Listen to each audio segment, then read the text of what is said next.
বিসমিল্লাহির রহমানির রহিম। আমি আসন্ন জাতীয় নির্বাচনের বিষয়ে সাতক্ষীরা-3 আসনের বিষয়ে কিছু বলতে চাই। আমি একজন বিএনপি সাপোর্ট করি মন থেকে। আমি আমার ফ্যামিলি সবাই বিএনপি সাথে জড়িত। এখন আসন্ন জাতীয় নির্বাচনে সাতক্ষীরা-3 আসনে যে দুইজন মনোনীত প্রার্থী ছিল, তাদের ভিতরে কাজী আলাউদ্দিন ও শহীদুল আলম দুইজন প্রতিদ্বন্দ্বিতা করছিল। এমন সময় কাজী আলাউদ্দিনকে নমিনেশন দেওয়া হয়েছে। আমি আসলে বিএনপি নীতি নির্ধারকদেরকে বলতে চাই যে কাজী আলাউদ্দিনের বাংলাদেশে কতজন লোক চিনি, কিংবা সাতক্ষীরার কতজন লোক চিনি। সে শতকরা 15%-এর উপরে ভোট পাবে না। সেরকম একজন ব্যক্তিকে বিএনপি থেকে নমিনেশন দেওয়া হয়েছে। আমি চাই বিএনপি যেন সাতক্ষীরা-3 আসনে অবশ্যই আসনটা পায়। কিন্তু যদি কাজী আলাউদ্দিন নির্বাচনে বিএনপি থেকে মনোনয়ন পেয়ে থাকে কিংবা তারে শেষ পর্যন্ত সিলেক্ট করা হয়, অবশ্যই বিএনপি এখানে অবশ্যই হারবে। কী কারণে? বিগত দিন আপনারা খেয়াল করেন যে সময় নিরপেক্ষভাবে নির্বাচন হয়েছে 2001 সালে, জামাতের মনোনীত প্রার্থী মাওলানা রিয়াসাত আলী বিশ্বাস তিনি বিজয়ী হয়েছেন। এখন জামাতের কাছ থেকে এই আসন নিতে গেলে অবশ্যই ওই পরিমাণের জনপ্রিয়তা একজন লোকের দরকার। সেই ক্ষেত্রে ডাক্তার শহীদুল আলমের ওপরে জনপ্রিয়তা সাতক্ষীরা-3 আসনে অন্য কোনো প্রার্থীর নাই। যদি আলাউদ্দিন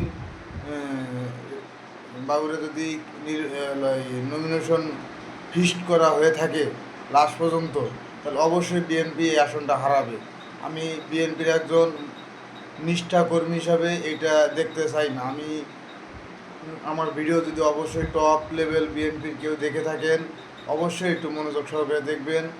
আমি বলতে চাই ডাক্তার শহীদুল আলম এই আসনে যদি আপনি প্রতিনিধিত্ব করান, অবশ্যই জিতবে।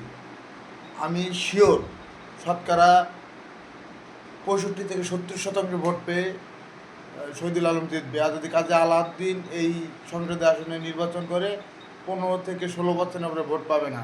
যদি আপনাদের বিশ্বাস নয়, নির্বাচনের পরে মিলিয়ে নিয়েন আপনার শহীদুল আলমের জনপ্রিয়তা যে কত সাতক্ষীরা-3-এর ভিতরে, এটা আপনাদের বলে বোঝাতে পারবো না। আপনার প্র্যাকটিক্যালে যদি মনোনয়ন দেওয়ার আগে প্রতিটা প্রার্থী যাচাই করতেন যে কার জনপ্রিয়তা কীরকম, তাহলে অবশ্যই এই জিনিসটা যাচাই করতেন। যার কোনো জনপ্রিয়তা নাই, যার কোনো স্ট্যাটাস নাই, সেরকম একটা ব্যক্তির মনোনয়ন দিয়ে বিএনপির মতো একটা বৃহৎ দলে কুলুষিত করা হয়েছে। এই আসনে আমি চাই অবশ্যই, আমি না আমাদের সকলকে চাওয়া যে বিএনপি যেন জয়লাভ করে, কিন্তু কাজী আলাউদ্দিনকে দিয়ে এই আসন জয়লাভ করা সম্ভব না, এটা বলা সম্ভব না। এটা এখানে জামাতের কাছ থেকে আসলে আবেগের বশীভূত হয়ে কোনো কথা বলা যাবে না, কিংবা কোনো কিছু না, যেটা প্র্যাকটিক্যাল রিয়ালিটি সেটাই আমরা বলতে চাই। আমি এবং আমজনতা যারা আছে সবাই বলবে যে এখানে শহীদুল আলম ছাড়া অন্য কোনো বিএনপি নেতা পাশ করা প্রায় অসম্ভব। যদি আপনারা যদি বলেন যে হ্যাঁ দেখতে পারেন, কিন্তু তখন আর সময় থাকবো না। আমি বিএনপি চেয়ারপারসন বেগম খালেদা জিয়া ম্যাডামকে সম্মান জানাই এবং আমাদের যে তারেক রহমান স্যার, ওনাকে সম্মান জানাই। অবশ্যই যদি আপনারা ভিডিওটা দেখে থাকেন, অবশ্যই এই বিষয়টা গুরুত্ব দিবেন। একটা আসন অনেক কিছু, একটা জাতীয় নির্বাচনে এবার আপনাদের অন্য বারের থেকে এবার নির্বাচনটা খুব প্রতিদ্বন্দ্বিতাপূর্ণ হবে। একটা সিট আপনারা হারান, এটার খেসারত আপনাদের দেওয়া লাগতে পারে। অবশ্যই মনে রাখবেন, সাতক্ষীরা-3 আসনে যদি জামাতের কাছে সিট নেওয়ার মতন একটাই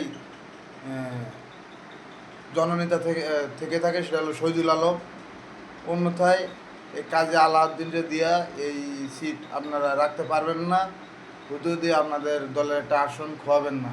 আমি আপনাদের কাছে বিনীতভাবে অনুরোধ করি, আপনারা বিষয়টা আমার কথা শুনে দিতে হবে এমন কোনো কথা না। আপনারা পর্যালোচনা করেন, তদন্ত কমিটি পাঠান, পাঠালে রিয়ালিটিভাবে এটা করেন। যে আসলে কে পাওয়া যোগ্য। যদি আমার কথার ভিতরে কোনো ভুল ত্রুটি হয়ে থাকে অবশ্যই মাফ করে দিবেন, কিন্তু আমি যেটা সত্য, যেটা বাস্তবমুখী, সেটাই আপনাদের সামনে তুলে ধরার চেষ্টা করছি। ধন্যবাদ সবাইকে। বাংলাদেশ জিন্দাবাদ।